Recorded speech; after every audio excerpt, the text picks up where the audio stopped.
ଟିକେ ଜୟ ଜଗନ୍ନାଥ ସାଙ୍ଗମାନେ। ସକାଳେ ଉଠି ଦୋକାନ କତିକି ପଳେଇ ଆସିଥିଲି। ଦୋକାନ କତିକି ଆସିଲା ବେଳକୁ ଇଏ ତାର ଷଣ୍ଢର ସିଂହ ସାଙ୍ଗେ ଲାଗିବାର ବ୍ୟସ୍ତ। ମୁଁ କହିଲି ଚାଲିଯିବା ଆଜି ଭୁବନେଶ୍ୱର। ସେଠୁ ଭୁବନେଶ୍ୱର ବାହାରି ପଳେଇ ଆସିଲୁ। ଆସିଲା ମହାନଦୀ ବ୍ରିଜ୍ ଉପରେ ଯାଉଥିଲୁ। ସେଠି ଦେଖନ୍ତୁ ଏସ୍ ସି ବି ମେଡ଼ିକାଲ କେତେ ଲମ୍ବା ପୁରା ଲମ୍ବିକି ଯାଇଛି। ନବୀନ ବାବୁ କରିଦେଇ ପଳେଇ ଯାଇଛନ୍ତି। ତାପରେ ଆସିଲା ବେଳକୁ ଭାଇ ଲମ୍ବା ଲାଇନ୍, ଭାଇ କୁହନ୍ତୁନି। ଏଇ ଟ୍ରାଫିକ୍ରେ ସବୁ ତେଲ ପଳେଇବ, ଆଉ କ'ଣ ଯିବୁ ଆମେ ଭୁବନେଶ୍ୱର। ଏଇଠୁ ଯାଇ ଭୋକ କରିଥିଲା ପ୍ରବଳ। ସେଇଠୁ ଆଗେ ଯାଇକି ଖାଇ ଦେଇଥିଲୁ। ଖାଇକି ସେଠୁ ବାହାରିଥିଲୁ ଯିବୁ ବୋଲି ନନ୍ଦନକାନନ ଗେଟ୍ରେ ଆସି ପହଞ୍ଚିଥିଲୁ। ଟିକେଟ୍ କାଟିକି ଭିତରକୁ ଏଣ୍ଟ୍ରି କରିଦେଇଥିଲୁ। ତାପରେ ସେଠି ଆଗରେ ଟିକେଟ୍ ଚେକିଂ ହେଉଥିଲା। ଭାଇଙ୍କ ପାଖରେ ଟିକେଟ୍ ଚେକ୍ କରିକି ପଳେଇ ଆସିଥିଲୁ ଆଗକୁ। ଆଇଲା ବେଳକୁ ମାଙ୍କଡ଼ ମାସ ହେଇଯାଏ କୁହନ୍ତୁନି। ସେଠୁ ଭାଇ କହିଲେ ଭିତରକୁ ଯାଅ ବୋଲି ଏପଟେ ପଳେଇ ଆସିଥିଲୁ ଏଣ୍ଟ୍ରି କରିକି। ବଢ଼ିଆ ସୁନ୍ଦର କିନ୍ତୁ ଲାଗୁଥିଲା ଭିତର ଭାଇ। ଭାଇ ଯାହାକୁ ଭାଇ ଜାଗା ଖଣ୍ଡେ କିନ୍ତୁ ବହୁତ ସୁନ୍ଦର। ଏଇ ପିକ୍ଟା ଆପଣଙ୍କୁ ବହୁତ ବଢ଼ିଆ ଲାଗିବ। ତାପରେ ଏଠି ଛୋଟ ଛୁଆମାନଙ୍କର ମାନେ ଖେଳନା ମାନେ ହେରିକା ସବୁ ଅଛି, ମାନେ ଝୁଲାଝୁଲି ଇଏ ସିଏ କରିବାକୁ। ତାପରେ ଆମେ ଭାଲୁ ଦେଖିବାକୁ ପଳେଇ ଆସିଥିଲୁ, ଗାତୁଆ ଭାଲୁ।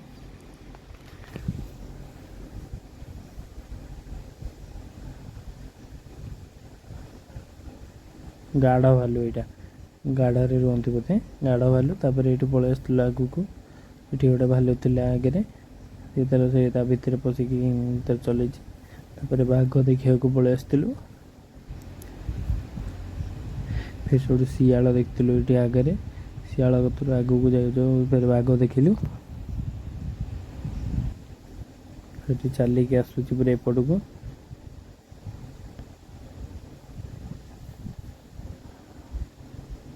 ଏଠି ଗୋଟେ ବାଘଟା ଶୋଇଛି। ତାପରେ ଥଣ୍ଟିଆ ଗମ୍ଭୀର ଦେଖିଲୁ। ଚାରିଟା ଏଠି ଥିଲେ, ଦୁଇଟା ଗୋଟେ ମା ଗୋଟେ ବାପ ବୋଧେ। ତାପରେ ଏଠି ଶିଆଳ ଦେଖିଥିଲୁ। ତାପରେ ଏଠି ପଳେଇ ଆସିଥିଲୁ ସିଂହକୁ ଦେଖିବାକୁ।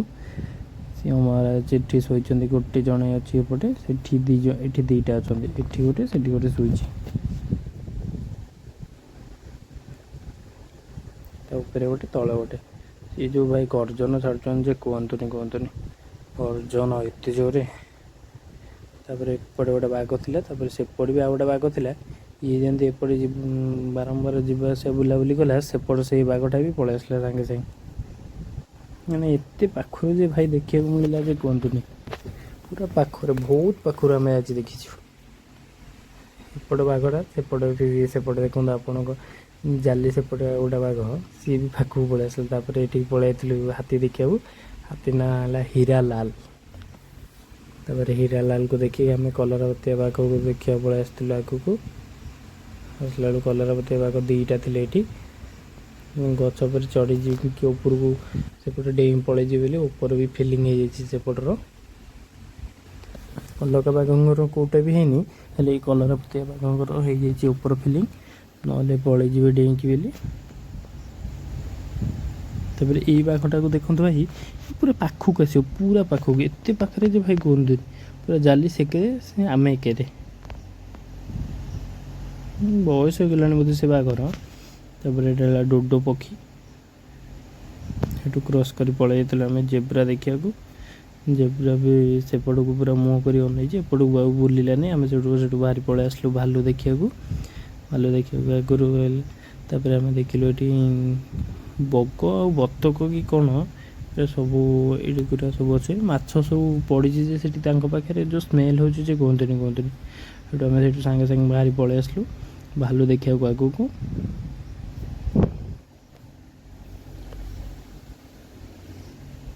ଆସିଲା ବେଳକୁ ଭାଲୁ ଗୋଟେ ଯେ ଭାଇ, ତିନିଟା ଭାଲୁ ତଳେ ଅଛନ୍ତି, ଗୋଟେ ଭାଲୁ ପୁରା ଗଛ ଉପରେ ଚଢ଼ିଛି ଦେଖନ୍ତୁ।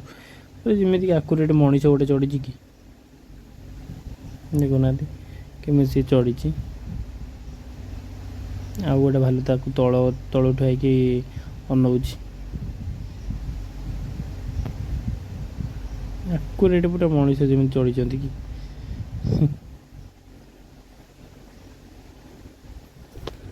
ତାପରେ ସେଠୁ ପଳେଇ ଆସିଥିଲୁ ହରିଣ ଦେଖିଥିଲୁ। ହରିଣ ଏଇଠି ଗୋଟାଏ ହରିଣ ଥିଲେ, ତାଙ୍କର ସବୁ ଶିଙ୍ଗ ବି କଟା ହେଇଯାଇଛି କେଇଟାଙ୍କର। ସେଠି ଗୋଟାଏ ହରିଣ ଶୋଇଛି, ତାରି ଗୋଟେର ହିଁ ଶିଙ୍ଗ ଅଛି, ଆଉ ସମସ୍ତଙ୍କୁ କଟା ହେଇଯାଇଛି। ତାପରେ ବିଲୁପ୍ତ ହୋଇଯାଇଥିବା ପ୍ରାଣୀ ଦେଖିବାକୁ ପଳେଇ ଆସିଥିଲୁ ଶାଗୁଣା ଏଠି ମିନିମମ୍ 10-15ଟା ଖଣ୍ଡେ ଅଛନ୍ତି। ବହୁତ ବଢ଼ିଆ ବଢ଼ିଆ ଆପଣଙ୍କୁ ଦେଖିବାକୁ ପାଇବେ ଯେ ବଢ଼ିଆ ବଢ଼ିଆ ଛୋଟ ଛୋଟ ମାଙ୍କଡ଼, ଛୋଟ ଛୋଟ ସିମ୍ପାଜି, ପୁରା ଛୋଟ ସ୍ମଲ୍ ସାଇଜ୍। ଏବେ ସେଠୁ ପଳେଇ ଆସିଥିଲୁ ଆଇ ଲଭ୍ ନନ୍ଦନକାନନ। ଏଇଟା ସେଠୁ ପଳେଇ ଯାଇଥିଲୁ ଫେର କୁମ୍ଭୀର ଦେଖିବାକୁ। କୁମ୍ଭୀର ଏଇଠି ଦେଖିଥିଲୁ। କୁମ୍ଭୀର ଦେଖିଲା ବେଳକୁ ଶୋଇଛି ଏମିତି କିଛି ଜାଣିନି। ଯଦି ଆପଣଙ୍କ ବେଳାରେ ପଡ଼ିଗଲା ପାଣିରେ ଆପଣ ଜୀବନ ଗଲା। ତାପରେ ଏଠିକି ଦେଖନ୍ତୁ କେତେ ହରିଣ। ତାପରେ ଆଗକୁ ଆସିଲା ବେଳକୁ ମୟୂର ଏଇଠି ଦେଖିଲୁ। ଜାଲି ଦେଇଛନ୍ତି ଭାଇ, ଭଲସେ ଟିକେ ଦିଶୁନି, ହେଲେ ବି ଯାହା ବି ଦିଶୁଛି ଚଳିବ ଆଉ। ବହୁତ ବଢ଼ିଆ ବଢ଼ିଆ ପକ୍ଷୀମାନେ ଅଛନ୍ତି ଏଠି। ତା ଭିତରେ ଦେଖନ୍ତୁ ଏଇ ପକ୍ଷୀଟା ବି ବହୁତ ବଢ଼ିଆ ସୁନ୍ଦର ଦେଖାଯାଉଛି। ଏବଂ ସେଠି ପଳେଇ ଆସି ଏଠି ପହଁରିଲା, ବହୁତ ସୁନ୍ଦର ଦେଖାଯାଉଛି।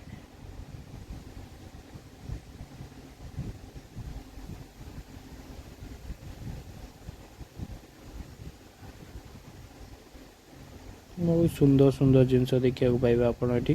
ଏଇଟା ହେଲା ଚିଲ ମିନିମମ୍